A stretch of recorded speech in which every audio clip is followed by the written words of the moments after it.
Bon, aujourd'hui dans cette vidéo, je suis avec le Mercedes EQE SUV. J'avais testé la version berline, maintenant c'est la version SUV, 121 000 €, 4 roues motrices, version 350+. On va faire un trajet de 560 km environ. On va partir de Dunkerque, on va aller à Rennes. On va tout tester de cette voiture, les consommations, l'autonomie, bien sûr les aides à la conduite, c'est super important, et la recharge, bien entendu, et plein d'autres choses le long de ce trajet. Je vous reprends demain matin pour le départ, au départ de Dunkerque. Bon les amis, ça y est, c'est le départ. Je suis dans le QE, je suis prêt à rouler. Voici l'intérieur, magnifique, regardez. Intérieur tout blanc, avec du bois ici, le grand écran, l'écran ici, le volant en blanc aussi. L'intérieur est dingue dans cette voiture, mais c'est pas le sujet. Nous, ce qui va nous intéresser, c'est la techno et le planificateur d'itinéraire intégré à la voiture, parce que oui, il y a un planificateur. J'ai remis le trip à zéro, je pars avec 82% de batterie, donc voilà, je m'ampute déjà un petit peu de l'autonomie. J'aurais pu recharger à 100%, mais je ne l'ai pas fait. La voiture m'annonce 339 km d'autonomie. Comment ça se passe pour rouler et faire un long trajet avec cette voiture? Donc moi, je mets Rennes. Alors vous le voyez, on avait déjà découvert tout ça donc dans l'EQE classique déjà. Quand on rentre une destination, on a des images de la ville, des photos, la météo, ce genre de choses, donc ça c'est déjà plutôt sympathique. Et là on lance la planification. Donc la voiture va me prévoir des arrêts recharge. Moi je vous fais une petite estimation, je pense qu'on aura 2 arrêts recharge avec la voiture. On verra ce qu'elle nous propose. Power Dot à Neuchâtel-en-Bray, une station Ionity Air de Giberville et ensuite une arrivée à Rennes. Donc c'est bien ce que j'ai dit. Une arrivée à Rennes donc à 14h37 en comptant les recharges. Là, je crois que c'est une borne qui doit être par exemple du 50 kW. Ce qui fait qu'on a 1h15 de recharge pour passer de 15 à 66%. Ensuite, la Ionity, vous le voyez qu'on mettra 30 minutes pour faire 10 à 76%. Donc on voit que c'est plutôt bien estimé. Si vous le voyez, elle nous fait arriver à 15 et 10%. Par contre, cette borne-là, moi, c'est mort. C'est mort parce que je ne vais pas me brider sur une station qui propose du 50 kW, alors que sur le trajet, on a d'autres stations Ionity. Donc je vais ignorer la borne de recharge, on va faire oui. Peut-être qu'elle va nous proposer autre chose, je ne sais pas. Donc là, qu'est-ce qu'elle nous propose? Là, elle nous propose un arrêt à 46 km d'ici, donc c'est pas vraiment très optimisé. Et ensuite, un arrêt sur l'aire de Bolleville, qui se situe à 276 km d'ici. Alors moi, dans l'idée, j'aimerais y aller tout de suite en fait. J'aimerais, d'ailleurs, alors on m'annonce que le préconditionnement va être en route. Alors ça risque d'augmenter un petit peu la consommation. Mais moi là, j'ai 82% de batterie. Je pense que je peux faire 276 km.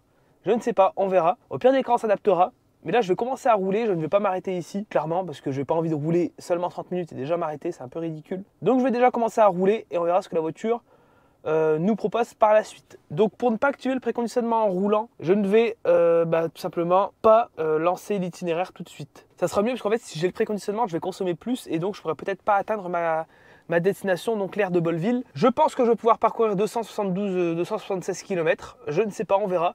Si je n'y arrive pas, on s'adaptera et on trouvera une autre station. Ce que je voulais vous montrer, moi, c'est ici. Regardez. On peut prévoir un état de charge à destination, donc un pourcentage à l'arrivée, au point d'arrivée, et un pourcentage à l'arrivée à la borne. En l'occurrence ici, si je vois bien, 25% au minimum. Ça, c'est quand même pas mal d'avoir ces paramètres-là. Donc pour l'instant, on l'a vu, le planificateur, il y a assez moyen. On le sait aussi qu'en électrique, il faut savoir aussi s'adapter un petit peu soi-même. Et je pense qu'on pourra trouver une borne de recharge quand on aura 30 ou 20% environ. On pourra commencer à chercher. De là, je relancerai la caméra. Mais là, c'est pas la peine de suivre à la lettre le planificateur. Ça ne servira à rien et ça nous ferait perdre plus de temps que ça, parce qu'encore une fois, en électrique, vous le savez, pour avoir les puissances de recharge maxi, il faut arriver avec un pourcentage de batterie assez bas. Donc, je vais certainement pas m'arrêter tout de suite pour recharger. Bon, les amis, je suis sur la route, donc tout se passe bien. Je roule aux limitations de vitesse. On va faire un premier petit point donc sur cette voiture. C'est donc le QE SUV. Qu'est-ce qu'on a comme caractéristique ici? C'est la version 350+. Alors c'est pas la première version d'entrée de gamme, on va dire. C'est déjà le second niveau. 4 roues motrices, donc 4matiques. Donc niveau efficience, on va voir ce que ça donne parce que 4 roues motrices, on sait que ça consomme plus que 2 roues motrices, tout logiquement. Ici, la voiture fait 292 chevaux et globalement, on a une batterie donc de 89 kWh de capacité. Donc ce qui est pas trop mal. Au niveau de ma version, on est à 121 000 € dans ma version très exactement. Voilà pour les caractéristiques. Encore une fois, j'avais testé il y a quelques temps le QE en version berline et je voulais demander le QE en version SUV. Pourquoi? Pour voir un petit peu les différences qu'on a entre les deux voitures. Vous allez voir que c'est quand même très différent. Et surtout, je voulais tester absolument les aides à la conduite parce que mon EQE berline n'avait pas les aides à la conduite. Et là, vous le voyez que j'ai les aides à la conduite qui fonctionnent d'ailleurs très bien. C'est un régal à utiliser. Bon, c'est moins complet, ou alors peut-être que je n'ai pas le pack complet. Parce que par exemple, pour doubler, il faut le faire de manière manuelle. Donc là, je le fais, ça se coupe. Et là, bam, ça se réactive une fois que je suis sur la bande de gauche. Mais parce que sur certains modèles, on sait qu'on peut doubler juste en mettant un coup de clignotant. Ici, en l'occurrence, ce n'est pas le cas. Et si je clignote un petit peu, bah, il ne se passe rien. Voilà. Bon, en fait, petite bêtise, ça c'est le max du futur. Durant le montage, en fait, mon EQE SUV est bien équipé du changement de voie automatique, mais je l'ai découvert qu'à la fin de l'essai. Regardez, on met juste une petite impulsion avec le clignotant, donc à droite ou à gauche, et la voiture fait elle-même le changement de voie automatique. Ça marche vraiment très bien, c'est très efficace, mais j'aurais aimé le découvrir lors du début de l'essai. Là, je l'ai découvert à la fin, c'est pas très grave, ça arrive, pardonnez-moi pour cette petite erreur, et nous on continue avec la suite. Mais mis à part ça, en termes de fonctionnement, même d'activation, tout se gère sur le volant, ça marche vraiment très bien, c'est très agréable. Et c'était ça justement que je voulais tester un petit peu. Donc là, comme c'est un long trajet, je vais pouvoir donner aussi mon avis au fur et à mesure justement du trajet. La version SUV est vraiment très différente de la version berline, mais je pensais vraiment pas à ce point-là. On a vraiment une position, forcément, qui n'a rien à voir.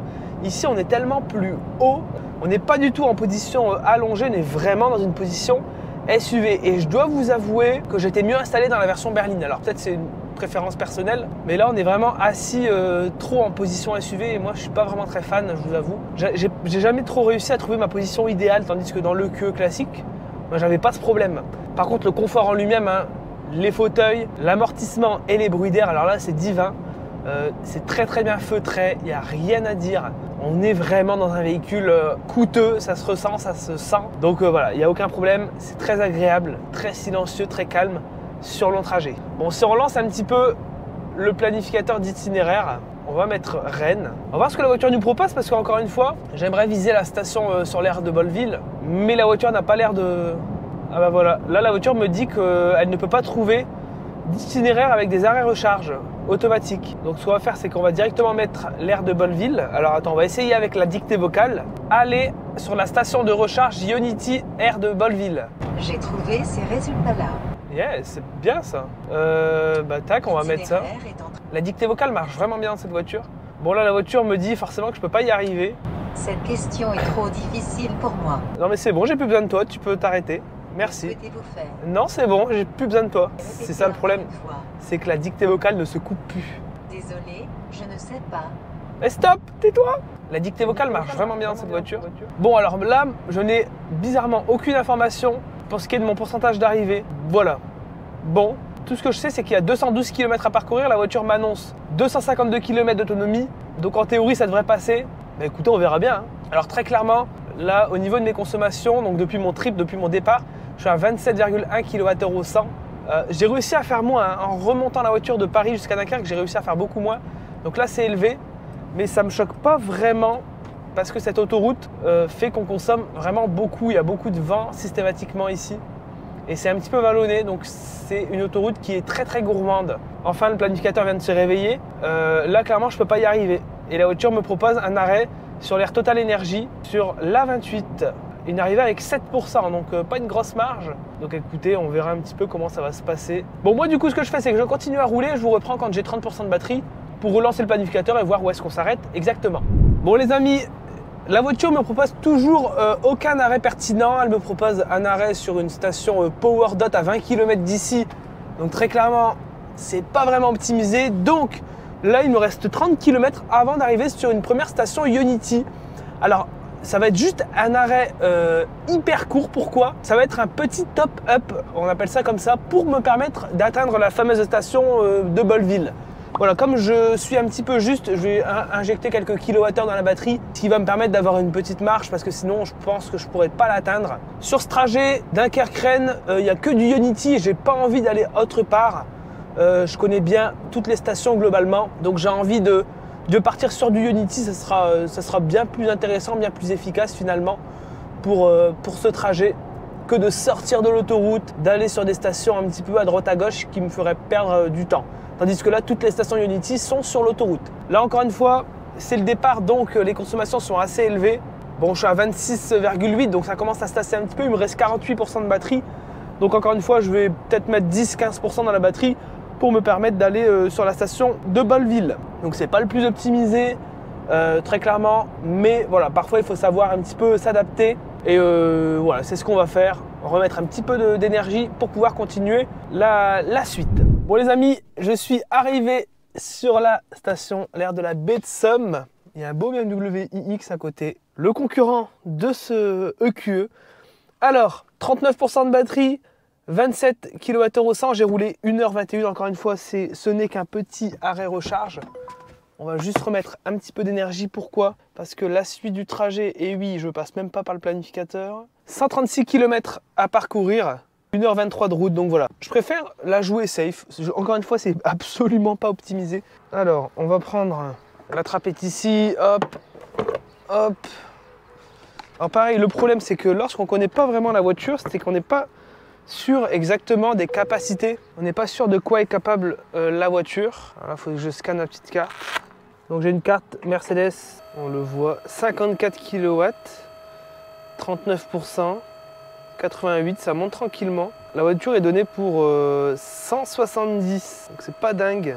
En fait, c'était un petit peu le défaut qu'on avait vu sur l'EQE berline classique, c'est que la puissance n'est pas folle, hein, 170 kW, c'est pas fou. Il faudra compter des arrêts recharge d'environ 25-30 minutes minimum. Bon là en l'occurrence encore une fois c'est un petit top-up pour pouvoir y arriver. Je vais juste me mettre à 50-55%. Ça permet aussi de tester une première recharge avec la voiture.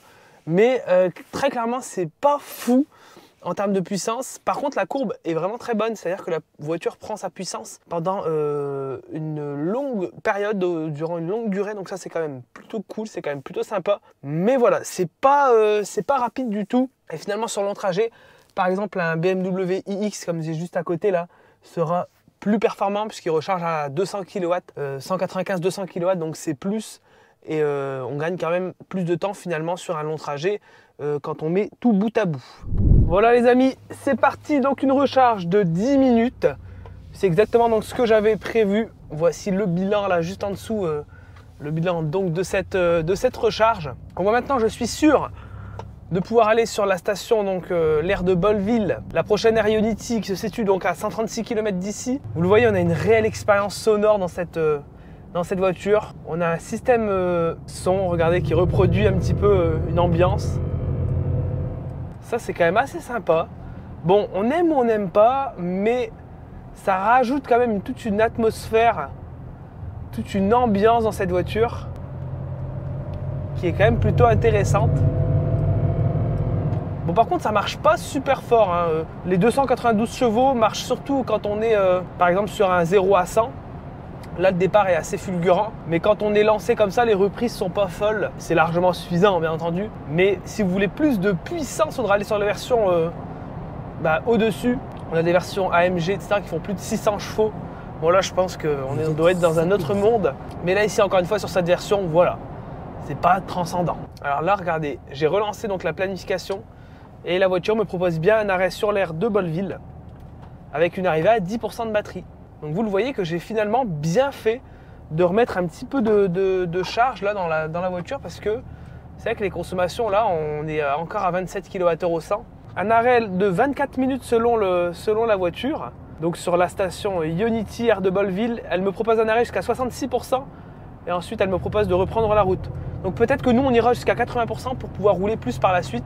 Bon allez, c'est parti, moi je roule 127 km et 1h10 et on se reprend donc sur la station de recharge Ionity. Moi je vais rouler aux limitations de vitesse, comme ça encore une fois on ne perd pas de temps là-dessus. Je suis arrivé, donc vous le voyez, il me reste 9% de batterie, donc j'ai bien fait de m'arrêter sur l'aire précédente. Donc là j'ai parcouru 275 km au total depuis mon départ, ça fait 2h30 que je roule. Donc très clairement, j'avais bien besoin de m'arrêter parce que j'aurais pas pu continuer.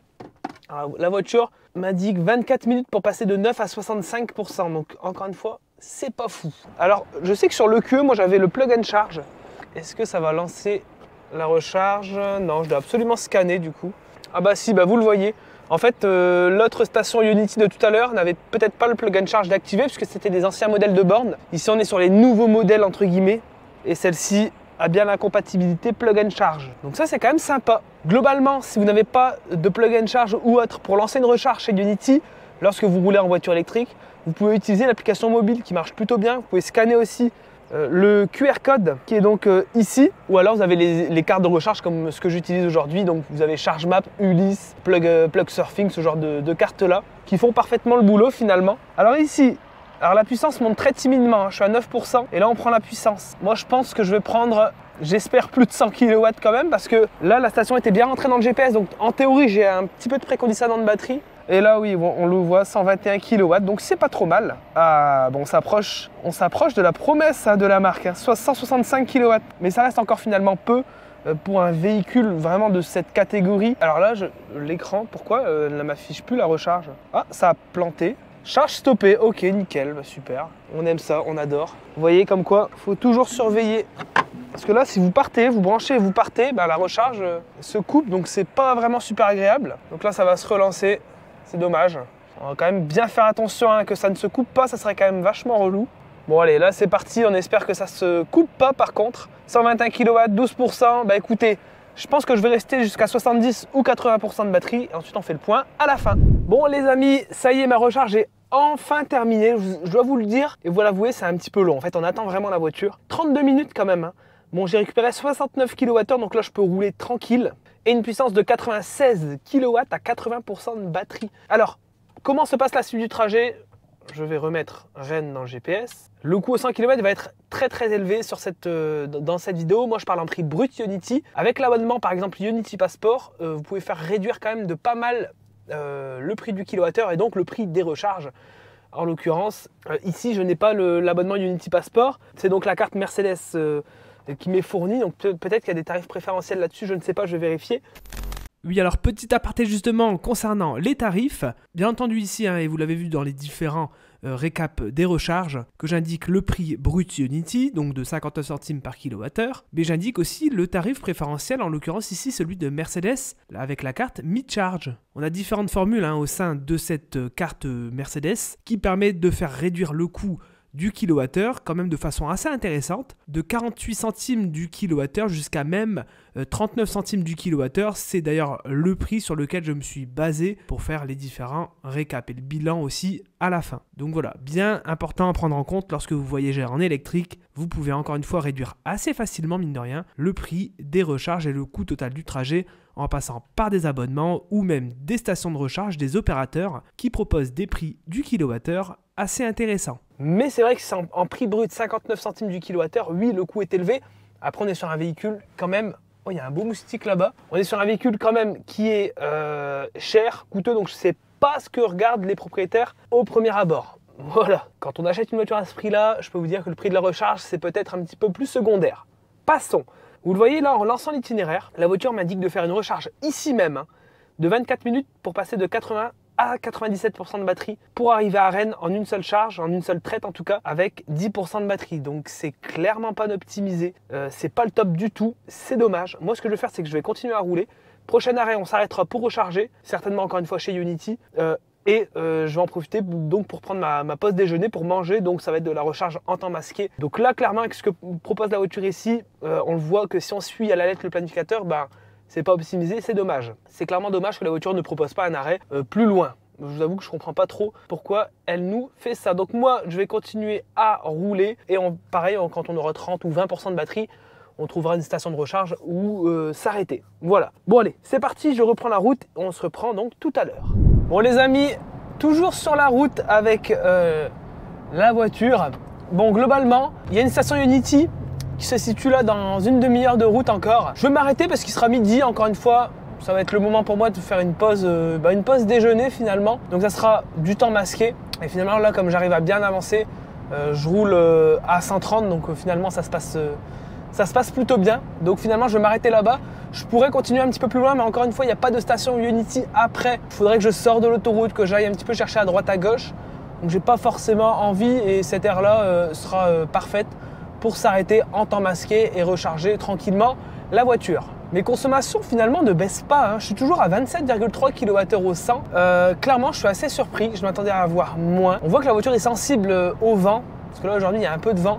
Donc on voit qu'elle est sensible à ça de par son gabarit, de par sa taille hein, finalement. La voiture est assez haute, encore une fois il y a les marchepieds sur le côté donc ça altère largement l'aéro de la voiture. Et finalement bon bah, heureusement qu'on a une grosse batterie mais on se retrouve sur cette voiture à s'arrêter tous les 250 km entre deux arrêts recharge. Dans ces conditions-là, avec cette conso-là, tous les 250 km pendant une demi-heure, voire 35 minutes. Donc on a vu mieux. Ça se fait bien, hein, globalement ça se fait bien. Mais il ne faudra pas hésiter à réduire l'allure, je pense, sur la voiture pour avoir de meilleures consommations et finalement aller un petit peu plus loin.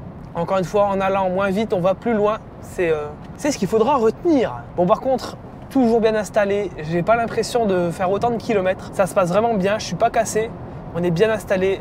On est très très agréable dans cette voiture. C'est agréable de conduire, c'est bien amorti, c'est vraiment souple. On sent la voiture rebondir un petit peu, mais c'est un bon compromis finalement. Bon allez, on se retrouve sur la station Ionity. À mon avis, je vais arriver avec 30-35% de batterie. Ouais, plutôt 30 quand même. Donc voilà, j'aurais pu continuer un petit peu plus loin, mais finalement, ça sera un bon compromis. Bon les amis, je suis arrivé sur la station Ionity. Alors là, il est midi, donc c'est parfait. Il me reste 30% de batterie, donc c'est globalement ce que j'avais dit. Voilà, toujours une conso assez élevée, 27,2 kWh au 100, c'est assez étonnant. Hein. J'avoue, je comprends pas trop pourquoi. Encore une fois, en revenant de Paris, j'avais eu des consommations bien moins élevées. C'est difficile de comprendre. Ça sera mon dernier arrêt recharge avant d'arriver à Rennes, où on fera un bilan complet. Il me reste 110 km d'autonomie avec 30% de batterie, donc j'aurais pu encore une fois continuer à rouler. Mais voilà, je m'arrête ici. Ça sera intéressant pour faire un point aussi, pour voir si on prend toujours la puissance annoncée par Mercedes. Toujours la puissance qui met pas mal de temps à arriver. Donc 31%, 33 kW, ça monte. Voilà, 31, 126, c'est plutôt cohérent. Encore une fois, pour avoir les 170, les 165 qu'on a eu tout à l'heure, faudra arriver avec 10% environ ou moins. Bon là, je prends 141, 142, à mon avis, j'irai pas bien plus haut. Bon les amis, encore une fois, moi je vous reprends en fin de charge. Je vais prendre ma petite pause tranquille et on fait le débrief donc tout à l'heure. Bon les amis, la pause a fait du bien. Honnêtement, la pause a fait du bien. Clairement, j'ai pas attendu la voiture, j'ai vraiment pris mon temps. Puisque regardez un petit peu le débrief de la recharge qui s'affiche juste en dessous. Je suis resté 36 minutes, donc j'ai vraiment pris mon temps et on voit vraiment que la courbe est assez folle sur cette voiture. Puisque je suis maintenant à 94% de batterie et je prenais encore 45 kW, donc c'est quand même très très bon. C'est un gros avantage de cette voiture et des Mercedes en général, c'est que la puissance reste vraiment, encore une fois, sur la durée. Donc on peut vraiment faire un arrêt et repartir avec 94 voire même 100% de batterie. Ça m'est arrivé sur le QE. Donc ça c'est quand même assez impressionnant, c'est quand même cool à ce niveau-là. Donc à la limite, il vaut mieux avoir des puissances qui se maintiennent qu'avoir un pic finalement très très court et qui s'effondre par la suite. Voilà, ce sera un petit peu le point qu'on pourra faire. La voiture maintenant, c'est une arrivée à Rennes avec 62% de batterie. Il me reste 118 km à parcourir. J'arrive à 13h50, donc c'est plutôt cool, c'est plutôt sympa. C'est la dernière partie, il n'y aura pas de recharge bien entendu, sauf une recharge à l'arrivée qu'on ne comptera pas. Point aussi, c'est qu'on voit que l'estimation est plutôt précise. Hein. Systématiquement, je suis toujours arrivé dans une plage assez proche, voire même exacte, de ce qu'annonçait la voiture. Par exemple ici, la voiture m'annonçait, enfin la station d'avant, la voiture m'annonçait 9% à l'arrivée. Je suis bien arrivé avec 9%, donc voilà. On voit qu'il est fiable et ça c'est quand même un point super important parce que certains planificateurs sont totalement à côté de la plaque. Ici, c'est pas du tout le cas, donc voilà, on apprécie rouler dans cette voiture. Allez, c'est parti. Bon les amis, je suis bien arrivé à Rennes, il est 13h43, donc finalement c'est ce qui était prévu, hein. Donc ça fait quand même pas mal d'heures de roulage, j'ai 5h18 de roulage pur, sans les recharges. Alors, comment ça se passe? Je suis à 26,7 kWh au 100, donc ça a baissé, mais forcément, je suis arrivé sur Rennes, donc la rocade est à 90 km/h, etc. On l'a vu globalement à 27-28 kWh au 100 sur ce trajet à 130 km/h. Là, lundi matin, je fais le retour, donc la même route, mais dans l'autre sens. On va voir si on a les mêmes consommations, donc je vous affiche maintenant mes consommations à mon point d'arrivée. On va voir donc si les consommations sont plus élevées ou non. Je pense qu'elles seront un petit peu moins élevées, en tout cas, je l'espère. Là, il me reste 63% de batterie. Voilà le tableau récapitulatif du trajet avec le coût. Encore une fois, il s'agit du coût brut. En allant sur des réseaux de recharge plus accessibles, comme par exemple Tesla ou IE Charge, par exemple, on peut réduire facilement le coût d'un long trajet en électrique. Ou alors, encore une fois, en prenant des abonnements type Ionity Passport ou même l'abonnement de Tesla Supercharger. C'est un abonnement mensuel, mais qui vous permet d'avoir un prix du kilowattheure moins élevé.